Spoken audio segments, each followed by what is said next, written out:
Assalamualaikum warahmatullahi wabarakatuh. Kepada yang terhormat Ibu Wina Puspitasari MSI, selaku dosen dari mata kuliah Pengantar Public Relation, dan teman-teman yang saya cintai dan saya banggakan. Pada kesempatan kali ini, kami dari kelompok 2 ingin mempresentasikan tentang sejarah dan perkembangan public relation. Sejarah public relation. Sebagai ilmu pengetahuan humas atau PR masih relatif baru di masyarakat bangsa kita. Humas atau PR merupakan gabungan dari berbagai ilmu dan termasuk dalam jajaran ilmu-ilmu sosial seperti ilmu politik, ekonomi, sejarah, psikologi, sosiologi, komunikasi, dan lain-lain. Istilah humas atau PR baru dikenal mulai abad 20, yaitu di negara asalnya Amerika Serikat. Humas lahir karena adanya kemajuan-kemajuan dalam berbagai bidang kehidupan. Kemajuan yang merupakan kekuatan masyarakat memisahkan manusia ke dalam kelompok dalam tujuan yang berbeda-beda. Untuk mencapai tujuan itu diperlukan kerjasama demi kepentingan bersama. Revolusi industri juga dianggap pemicu lahirnya humas. Perkembangan public relation. Sejarah perkembangan istilah public relation baru dikenal mulai abad 20, yaitu di negara tempat kelahirannya, Amerika Serikat.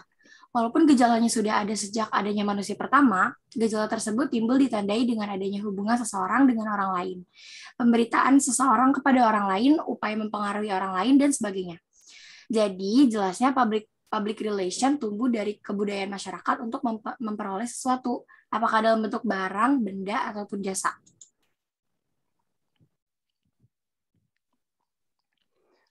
Public relation di dunia. Pada abad ke-19, PR di Amerika dan Eropa merupakan program studi yang mandiri didasarkan pada perkembangan pengetahuan dan teknologi. Pada tahun 1865 sampai 1900, publik masih dianggap bodoh. 1900 sampai 1918, publik diinformasi dan dilayani. 1918 sampai 1945, publik diberi pendidikan dan dihargai. 1925 di New York, PR sebagai pendidikan tinggi resmi. 1928 di Belanda memasuki pendidikan tinggi dan minimal di fakultas sebagai mata kuliah wajib. Di samping itu banyak diadakan kursus-kursus yang bermutu. Tahun 1945 sampai 1968, publik mulai terbuka dan banyak mengetahui. 1968 di Belanda mengalami perkembangan pesat ke arah ilmiah karena penelitian yang rutin dan kontinu. Di Amerika perkembangan lebih ke arah bisnis. Tahun 1968 sampai 1979, publik dikembangkan di berbagai bidang. Pendekatan tidak hanya satu aspek saja. 1979 sampai 1990, profesional atau internasional memasuki globalisasi dalam perubahan mental dan kualitas. 1990 sampai sekarang, yang pertama perubahan mental, kualitas, pola pikir, pola pandang, sikap, dan pola perilaku secara nasional dan internasional. Yang kedua, membangun kerjasama secara lokal, nasional, internasional. Dan yang terakhir, saling belajar di bidang politik, ekonomi, sosial, budaya, iptek sesuai dengan kebutuhan era global.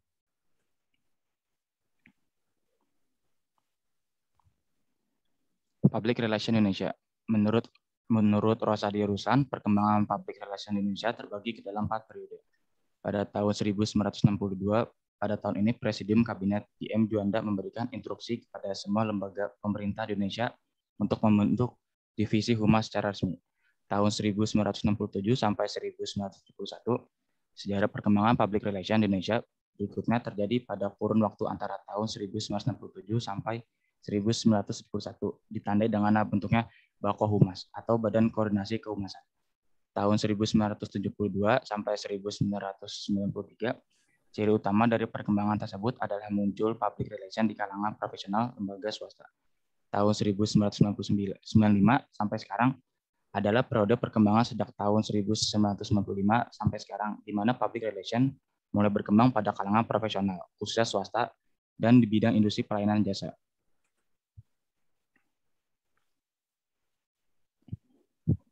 Setting organisasi dalam PR itu terbagi menjadi dua, yaitu PR internal dan PR eksternal. PR internal adalah yang tertera pada struktur organisasi yang terdiri dari karyawan tetap untuk menjalankan tugas divisi tersebut. PR eksternal yaitu jasa teknis dan kreatif tertentu oleh seseorang atau sekelompok yang memiliki keahlian berdasarkan pengalaman serta latihan yang telah mereka dapatkan sebelumnya.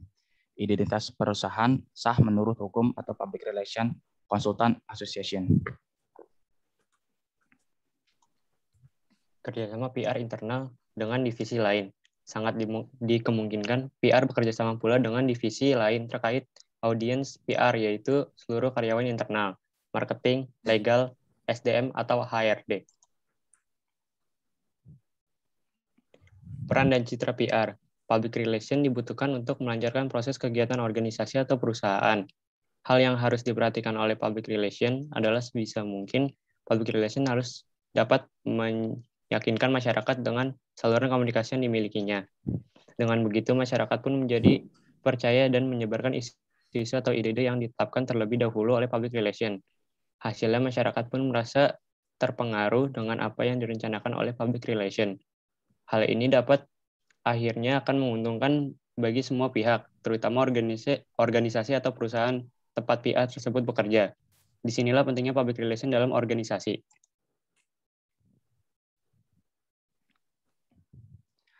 Jenis-jenis citra. Yang pertama, citra bayangan atau mirror image.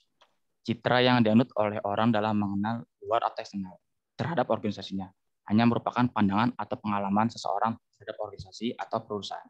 Citra ini timbul karena kurangnya informasi, pengetahuan, dan pemahaman yang dimiliki oleh kalangan dalam organisasi mengenal pendapat pihak luar.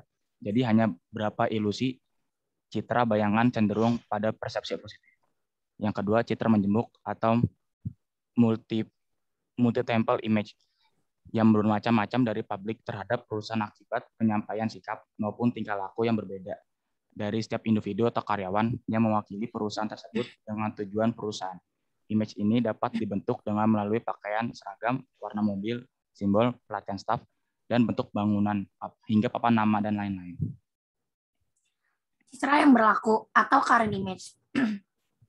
Image atau pandangan dari eksternal perusahaan terhadap perusahaan, image yang terbentuk di publik eksternal ini ditentukan dari informasi yang mereka dapat mengenai perusahaan atau hanya sekadar ilusi. Image ini lebih cenderung pada image negatif perusahaan, informasi atau pengalaman terbatas. Citra harapan atau wish image, suatu citra yang dibentuk sesuai dengan keinginan perusahaan atau organisasi. Citra yang diharap cenderung pada hal yang baik atau kesesuaian dengan publiknya, sehingga dapat menarik respon masyarakat yang lebih luas.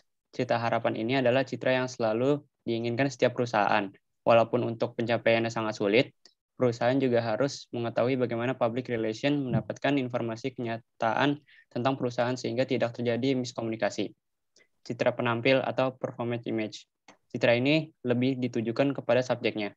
Bagaimana kinerja atau penampilan diri performa image para profesional dalam perusahaan yang bersangkutan.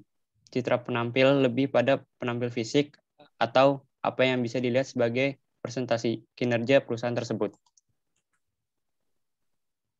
Proses pembentukan citra. Setiap humas harus mengetahui bagaimana skema pembentukan citra dengan cara menjaga suatu pencitraan yang positif dalam mengambil hati masyarakat atau publik, dan ada sesuatu yang harus diperhatikan lagi, yaitu personal branding. Dengan menguasai semua hal tersebut, yaitu pencitraan dan personal branding, maka kemungkinan besar suatu organisasi akan mudah dalam menarik dan mempengaruhi masyarakat atau publik. Cukup sekian ya bisa presentasi kami bawakan. Kurang lebihnya mohon dimaafkan. Wassalamualaikum warahmatullahi wabarakatuh. Terima kasih semuanya. Terima kasih semuanya.